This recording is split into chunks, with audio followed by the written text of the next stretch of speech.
There is a moment that hardly anyone notices when it happens. There is no argument that tears everything apart, no drama and no tears.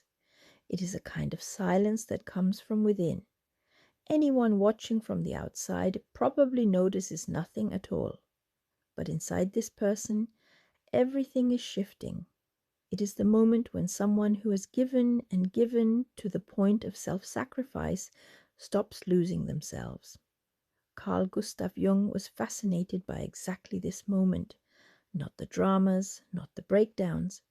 It happens quietly. The instant when a deeply sensitive person stops bleeding and begins to transform from within.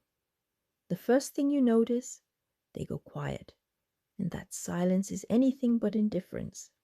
There is a difference between someone who is hurt and someone who is done, who has closed a door inside themselves. Someone who is hurt still reacts. They try to explain themselves and hope to be understood. Someone who is done no longer does that, not out of emotional coldness, but because somewhere deep inside they have understood that it is pointless, that they have invested their time and energy for far too long in the wrong person. They recognize that their energy is something precious, and from now on, they will protect it. Most people imagine empaths as soft people, people with endless patience and an eternal willingness to forgive. But Jung saw it differently. He observed that highly sensitive people often have an extraordinarily genuine and strong core. They develop a kind of inner integrity. They can no longer be bent out of shape. The narcissist and the empath are like two opposing poles. Narcissistic personalities do not seek deep emotional connection. They live off the attention and reactions of others, drawing their energy from that. They seek validation. They want to be seen, without ever caring about the needs of anyone else. Where the empath feels, the narcissist performs. He is a pretender. Where the empath listens, the narcissist waits for his next moment on stage, his audience, his spotlight. In the beginning, this feels to the empath like intensity and depth, something they have never experienced before. They are fascinated. Even when serious problems arise, they stay because they believe that if they just give enough, understand enough, love enough, things will eventually get better. The connection will grow deeper. Do you know that feeling of constantly giving, even though somewhere inside you sense that you're becoming emptier and more burned out with every passing day? With time, pressure builds. It grows stronger and stronger until it becomes unbearable. And pressure makes you honest. At some point, the empath realizes the conversations that once felt meaningful suddenly feel hollow. Giving no longer feels like love. It feels like an obligation.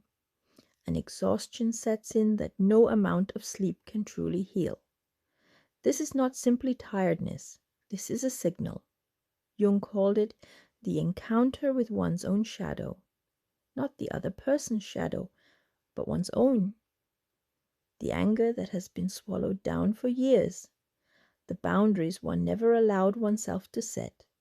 The feelings and instincts one ignored because one did not want to be seen as demanding or even selfish.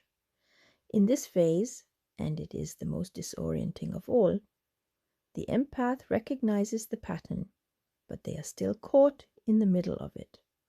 One day there is clarity, the next comes guilt and shame. One moment there is anger, then compassion. It is an earthquake inside. It is like waking up in a house you built yourself, and suddenly understanding why it is crushing you. Some people even become seriously ill before they finally wake up, but understanding alone changes nothing. That is the part most people overlook. Real change does not begin with insight alone. It begins with a question that hurts. Why am I actually still here? It is not about why are others the way they are, and why do they do what they do? but rather, what am I keeping alive here, and why? Jung was convinced that projection dissolves the moment one takes responsibility for one's own experience. This is not about guilt. That is something different. Guilt paralyzes. You stay trapped in fear and in the role of the victim. The moment you take responsibility, clarity comes first, then courage, and then the strength to act and change something. Once this is understood, integration begins. A word that sounds like therapy speak, but actually describes something very human. All the parts that were suppressed because they did not fit the picture come back. The feelings that were swallowed down because they were not allowed to exist. Anger and sadness are finally allowed to be signals from the body and the mind, and no longer a sign of weakness. Boundaries are finally allowed to be protection and not selfishness. Jung wrote that what we suppress does not disappear. It steers us unconsciously from the background. When this process gets underway, something shifts in how one relates to others. Not loudly, not dramatically. The empath explains themselves less. They no longer justify themselves. They stop sharing their inner world with someone who has no real desire to see it. From the outside, they may seem more distant, cooler, but that is not quite right. They are more present than ever before, just present with themselves. For narcissistic dynamics that feed on emotional reaction, this is a kind of withdrawal. Even negative attention still gives the narcissist something to consume, but calm, grounded distance offers nothing to hold on to. Often the provocations increase, sudden warmth, then unexpected blame, drama without end. Every string is pulled to get a reaction.